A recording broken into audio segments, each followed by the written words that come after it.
Indonesia kaya, tapi rakyat sering tak merasakan kayanya. Puluhan tahun sumber daya alam dicuri dari tanah sendiri, sementara negara hanya bisa menonton. Kini, sebuah langkah besar diambil, langkah yang bisa mengubah masa depan jutaan orang yang hidup dari tanah ini. Simak video ini hingga akhir, dan semoga yang subscribe dilancarkan rezekinya. Video ini membuka tirai pada sebuah langkah keras yang nyaris tidak pernah terlihat dalam pemerintahan Indonesia modern. Untuk pertama kalinya, seorang presiden memposisikan pengamanan sumber daya alam sebagai prioritas pertahanan nasional, sejajar dengan upaya menghadapi ancaman eksternal.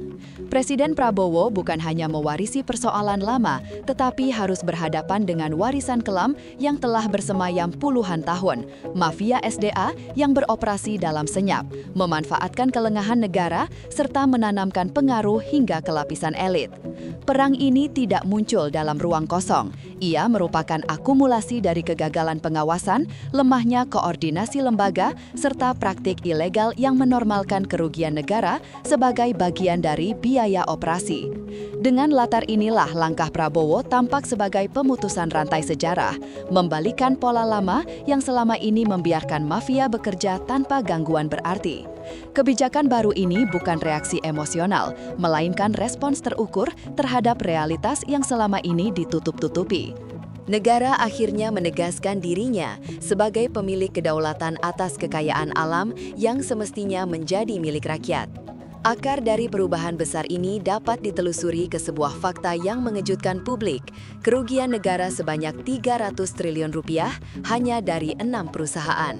Angka ini bukan sekedar statistik, melainkan simbol betapa dalamnya kebocoran telah terjadi. Kerugian sebesar itu setara dengan anggaran pendidikan nasional, pembangunan ratusan rumah sakit, atau modernisasi industri strategis selama bertahun-tahun. Temuan tersebut membuka mata banyak pihak bahwa apa yang selama ini disebut tambang ilegal bukan hanya operasi skala kecil, tetapi sistem raksasa yang bergerak seperti gurita, menguasai jalur logistik, memanipulasi dokumen, memanfaatkan pejabat, dan menyerap keuntungan besar tanpa memberi pemasukan layak bagi negara. Fakta ini menjadi alarm keras yang membuat pemerintah menyadari bahwa pendekatan lunak tidak lagi cukup. Regulasi tidak berfungsi, penegakan hukum sering tumpul, dan jaringan mafia terlalu cerdas bermain dalam ruang abu-abu. Maka, pemerintah tidak lagi berbicara tentang pengawasan pasif, tetapi tindakan langsung untuk memukul pusat kendali jaringan tersebut. Dari sinilah lahir gagasan Prabowo yang kemudian dikenal sebagai doktrin keamanan ekonomi, sebuah konsep baru yang memadukan pembangunan ekonomi dengan pendekatan pertahanan nasional. Doktrin ini berangkat dari satu premis, ekonomi tidak akan berjalan stabil jika dibiarkan tanpa perlindungan negara yang kuat dan hadir di lapangan. Selama ini, sektor ekonomi dan sektor keamanan berjalan dalam dua dunia berbeda. Yang satu berbicara pertumbuhan, investasi, dan keuntungan. Yang lain berbicara ancaman, stabilitas, dan perlindungan. Prabowo mencoba menyatukan dua dunia yang jarang berjalan seiring ini. Doktrin tersebut menegaskan bahwa kebocoran SDA bukan hanya persoalan ekonomi, melainkan ancaman terhadap keberlangsungan negara. Mafia SDA bekerja layaknya organisasi kriminal transnasional, sehingga harus ditangani dengan logika pertahanan, bukan semata logika birokrasi. Tujuannya jelas, menutup celah dari hulu ke hilir, menghadirkan negara secara konkret di titik-titik kritis, dan memastikan kekayaan alam tidak lagi menjadi santapan segelintir aktor. Di bawah doktrin ini, penguatan alat negara bukan pilihan, tetapi kewajiban strategis. Implementasi doktrin keamanan ekonomi tampak paling nyata ketika Prabowo mengerahkan TNI untuk menjaga tambang, pelabuhan, hingga kilang minyak. Langkah ini langsung memicu diskusi publik karena militer biasanya beroperasi di ranah pertahanan klasik, bukan industri. Namun, pemerintah menegaskan bahwa kondisi telah memasuki level ancaman yang mengancam stabilitas nasional. Fasilitas energi, jalur distribusi mineral, hingga bandara industri adalah urat nadi ekonomi negara. Bila jalur-jalur ini dikuasai atau dimanipulasi mafia, maka negara kehilangan kendali atas penopang strategisnya. TNI ditempatkan bukan untuk menggantikan peran sipil, tetapi sebagai pelindung objek vital yang selama ini rentan. Kehadiran prajurit di lokasi-lokasi industri memberikan efek psikologis kuat. Jaringan ilegal yang sebelumnya tak tersentuh, kini berhadapan langsung dengan kekuatan negara bersenjata. Langkah ini juga membuka ruang koordinasi baru antara institusi sipil dan militer, membentuk sinergi yang sebelumnya tidak pernah digunakan dalam konteks pengelolaan SDA. Operasi besar-besaran pun diluncurkan di titik-titik rawan yang selama bertahun-tahun dikenal sebagai sarang penyelundupan dan tambang ilegal. Di Morowali, aparat menemukan sebuah bandara industri yang beroperasi tanpa perangkat bea cukai dan imigrasi, sebuah anomali berbahaya di kawasan yang dikategorikan sebagai objek vital industri. Temuan ini memicu keterlibatan TNI AU untuk memeriksa jalur penerbangan, pergerakan pekerja asing, serta potensi penyelundupan material mentah. Di Bangka Belitung, jaringan tambang ilegal berbasis asing terbongkar, memperlihatkan pola operasi yang rapi dan terorganisir. Sementara di Konawe Utara, 2 kapal pengangkut nikel tanpa dokumen sah diamankan saat mencoba melakukan bongkar muat di dermaga yang telah disegel. Ketiga wilayah ini hanyalah cuplikan kecil dari skema besar mafia SDA. Temuan demi temuan memperlihatkan bahwa selama ini negara seolah tidak hadir di wilayah-wilayah strategis tersebut. Dengan operasi besar ini, pemerintah mengirim pesan bahwa masa impunitas telah berakhir dan jaringan yang dulu bergerak tenang kini dipaksa keluar ke permukaan. Langkah-langkah tegas pemerintah mulai menghantam langsung jaringan bayangan yang selama ini hidup dalam ruang gelap ekonomi nasional. Jaringan ini bukan sekedar kumpulan individu yang melakukan pelanggaran kecil, tetapi struktur kriminal yang terorganisir rapi, bekerja lintas daerah dan bahkan lintas negara. Di balik tambang ilegal yang terlihat di permukaan, terdapat perusahaan-perusahaan cangkang yang sengaja dibentuk untuk memanipulasi kepemilikan, mengaburkan aliran dana, dan memindahkan keuntungan ke luar negeri tanpa jejak. Jalur penyelundupan yang mereka gunakan pun bervariasi. Ada yang memakai jalur laut dengan kapal tanpa manifest, ada yang menyamar sebagai ekspor legal, bahkan beberapa di antaranya menggunakan dokumen palsu yang dibuat oleh oknum internal sendiri. Kolaborator lokal pun tidak sedikit, mulai dari oknum aparat, kepala desa, pengusaha lokal, hingga broker-broker yang bekerja khusus mengatur dokumen bayangan. Selama puluhan tahun, jaringan ini begitu kebal hukum, seakan memegang kunci operasi di lapangan. Namun ketika negara turun dengan kekuatan penuh, lapisan-lapisan perlindungan mereka mulai runtuh.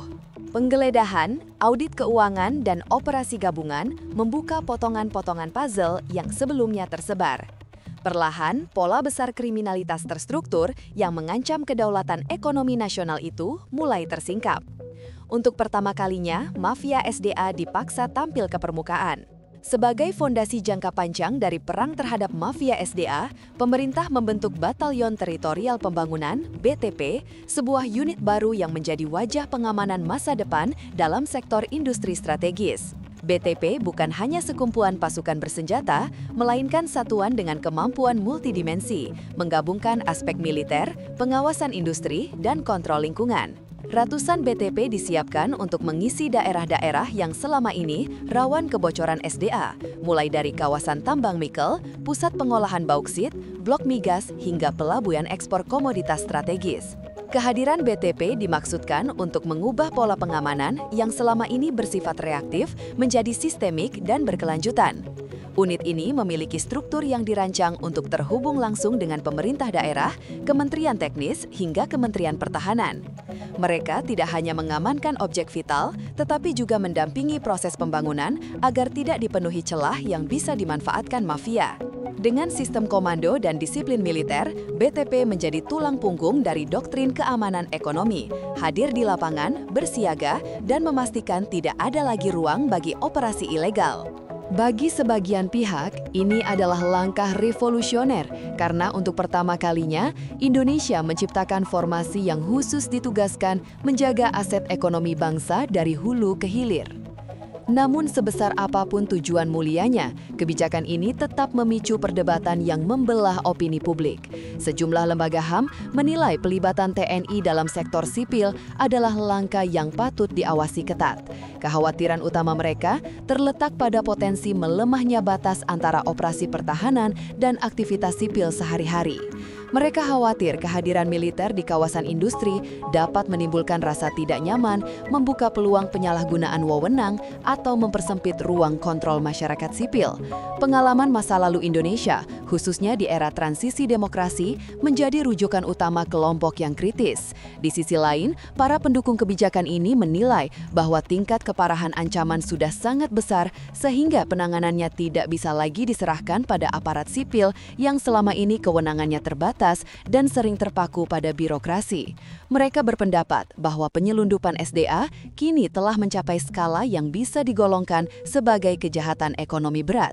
Dalam situasi seperti ini, pelibatan militer dianggap logis dan bahkan mendesak. Perdebatan pun bergulir di media sosial, ruang redaksi, studio debat televisi, hingga forum akademik. Semuanya menyoroti satu hal. Apakah negara mampu menyeimbangkan kebutuhan untuk bertindak tegas dengan prinsip-prinsip demokrasi yang telah lama diperjuangkan? Dalam konteks inilah, terlihat bahwa perang terhadap mafia SDA bukan sekedar operasi penertiban di lapangan, tetapi juga pertarungan opini dan legitimasi. Pemerintah harus meredam resistensi politik, menangani tekanan kelompok bisnis besar, dan sekaligus menjaga kepercayaan publik agar tidak tergerus oleh narasi yang saling bertentangan. Di balik setiap kebijakan tegas, terdapat tarik ulur antara efektivitas pengamanan dan kekhawatiran akan pergeseran fungsi militer.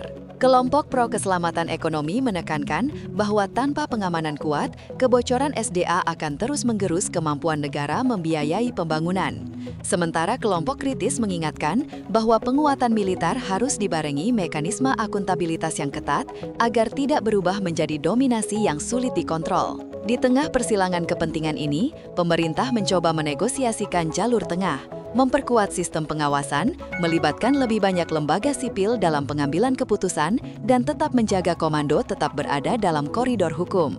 Namun perdebatan ini membuktikan bahwa perang melawan mafia SDA bukan hanya persoalan operasional, tetapi juga persaingan narasi. Siapa yang paling berhasil meyakinkan publik bahwa mereka sedang memperjuangkan kepentingan bangsa. Meski langkah-langkah yang diambil sejauh ini terlihat besar, pemerintah menyadari bahwa semuanya baru merupakan babak pertama. Mafia SDA bukan jaringan kecil yang mudah diputus. Mereka adalah struktur yang telah mengakar puluhan tahun, memiliki modal besar, hubungan kuat, dan strategi yang terus beradaptasi. Mereka terbiasa bekerja di dalam celah hukum, memanfaatkan perbedaan kebijakan antar daerah, hingga memanfaatkan pejabat yang dapat dibeli. Namun kini, situasinya berubah. Dengan doktrin keamanan ekonomi, pemerintah menciptakan kerangka besar, sinergi lintas lembaga, peran militer yang terukur, dan mekanisme penegakan hukum yang diperkuat. Ini bukan hanya operasi sementara, melainkan fondasi perang jangka panjang yang akan menentukan masa depan pengelolaan SDA Indonesia.